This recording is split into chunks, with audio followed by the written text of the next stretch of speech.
కుల దురంకార హత్యలను ఖండించండి, బాధిత కుటుంబాన్ని ఆదుకోవాలని వ్యవసాయ కార్మిక సంఘం జిల్లా కార్యదర్శి గన్నేరం నర్సయ్య పేర్కొన్నారు.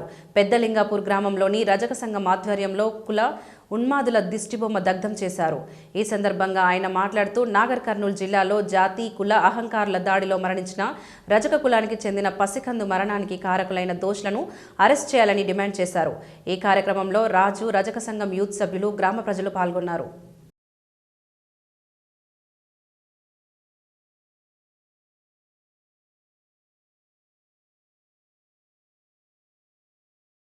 హిందూ దాడిగా చిత్రీకరిస్తూ ఉన్నారు.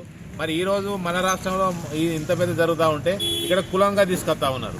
అంటే గడప లోపల కులం, గడప దాటిన తర్వాత అంతా హిందువులం అని చెప్పేటువంటి దురంకారులు మరి ఈరోజు వాళ్ళ కళ్ళకు కనిపిస్తలేదా?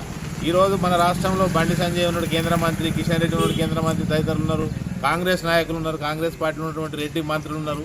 మరి ఇంత పెద్ద ఎత్తున ఇంత రాష్ట్ర వ్యాప్తంగా, దేశవ్యాప్తంగా సంచలనం చెప్తున్న ఈ హత్య మీద ఈ రాజకీయ పార్టీలు ఎందుకు మాట్లాడడం లేదు?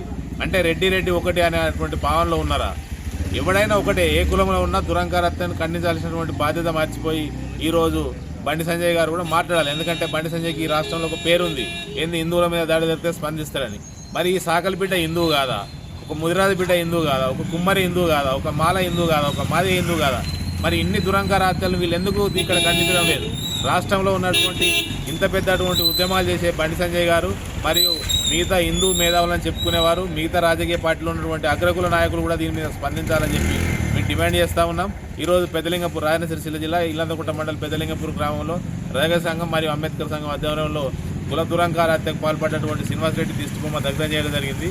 ఇక నుంచి అయినా బీసీలు, ఎస్సీలు, ఎస్టీలు అందరూ చైతన్యమై ఉద్యమించకపోతే భవిష్యత్తులో కూడా ఒక ఆ టెంపుల్నే కాదు, ఈ రాష్ట్రంలో ఉన్నటువంటి మనం సృష్టించుకున్నటువంటి దేవాలయాల్లో అన్ని సేవలు మనమే చేస్తూ ఉంటాం.